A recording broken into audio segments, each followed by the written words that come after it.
recording now.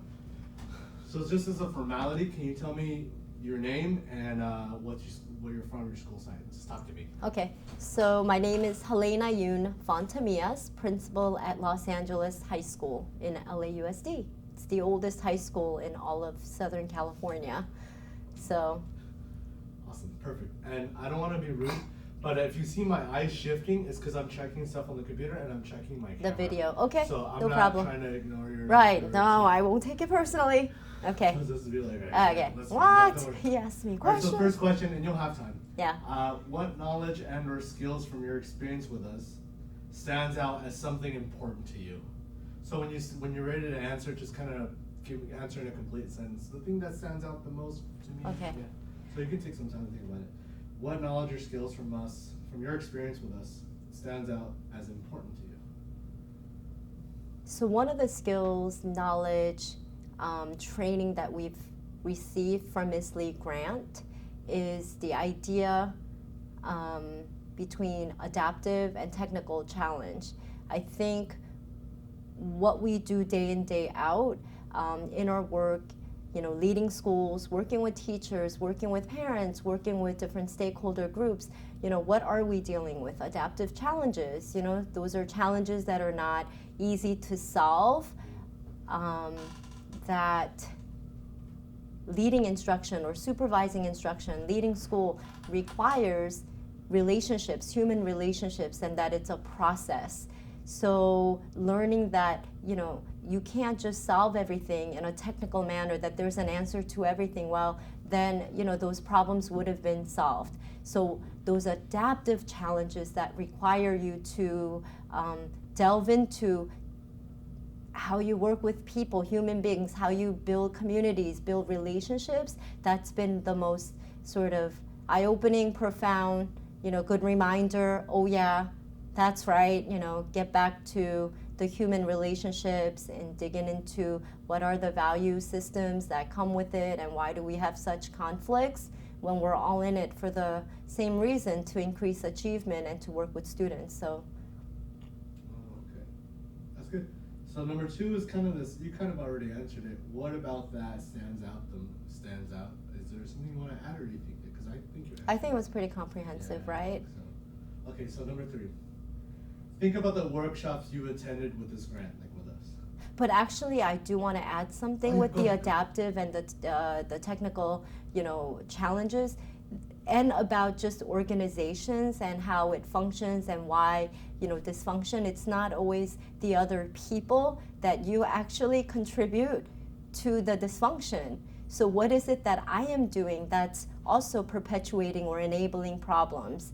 So that, for me, has been the most profound, how I contribute, to the problem and what I can do, and the idea that I can do something to tweak the system that'll give me or yield different results, different outcomes. So I definitely want to add that component, that anytime you have some sort of, challenge or dysfunction, that I too am part of that, problem, and not in a bad way. It's not good or bad. It's that there's something that can be done about the problem or the challenge. Excellent. Number three. So yeah, think about the workshop you attended with this grant, and anytime. Share a story about something you tried and what happened.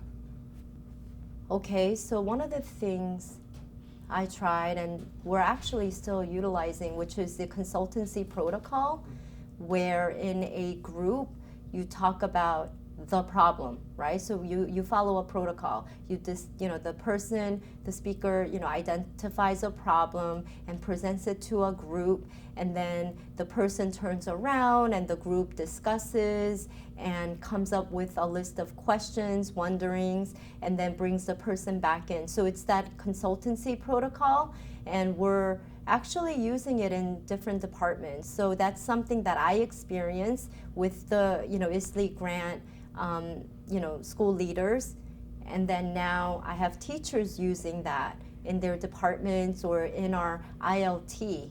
So it's a process that we've implemented that's been very productive and valuable, because folks are actually talking to one another and helping them figure out what the outcomes or solutions can be through discussion, instead of, well, here's a list of problems and this is what you're going to do with it. So it's time consuming, but and we're in the mix of that process. And so I think so often that process is missing. It's almost like, okay, here are a list of problems. This is what you have to do. Correct your mistakes, or these are corrective steps, take them. But actually, no. It's about people. It's like coming together. It's coming, the minds coming together and going through that problem solving, discussing, asking a lot of questions. And yeah, struggling with what those issues are and figuring out commonalities. Like, yeah, I'm struggling with that too, or yeah, I've had that happen. So that's one workshop that I have participated in, that I've brought it to the school site. Definitely. Awesome. I love that. And then number 4, it's kind of the similar question, but it has a different ending.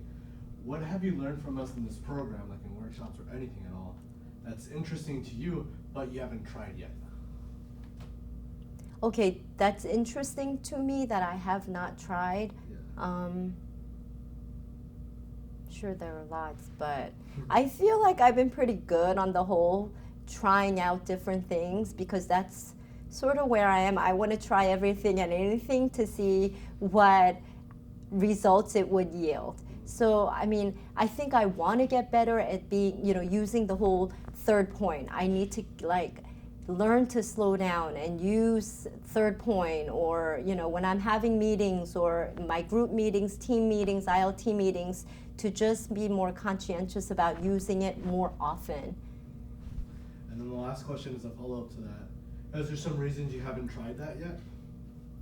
Because it takes time, because because it's the idea of slowing down, and I feel like I have things I need to cover and I need to get to them. So, I mean, it's that whole, and it comes back to me.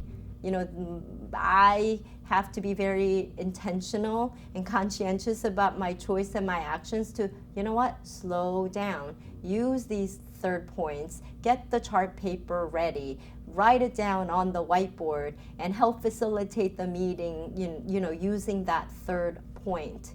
So it was more a reflection point for me. But, if I can sort of elaborate on more of the ISLI grant, what's been very valuable and powerful for me is having that on-site coach at my school site. And that's having Roberta on site. It's like she is truly the coach the coach on the sideline, or instead of the sage on stage, she's really been that person on the side, helping me, giving me direct feedback while things are happening, or while meetings are unfolding. She may be taking notes, and when the meeting is over, we debrief. So that's been extremely beneficial, and it's been tremendous. And just like Tony was discussing, or Stephanie was presenting, the difference between supervision and evaluation, that's the supervision work, that support, that coaching is what I've been getting, and it's been incredibly beneficial for me as a school leader. So I hope that was okay for me to just add that on about the coaching or the mentoring. And actually, that's it. Yeah, perfect. Is that, yeah? That's all. That's all. Okay, great. Thank you.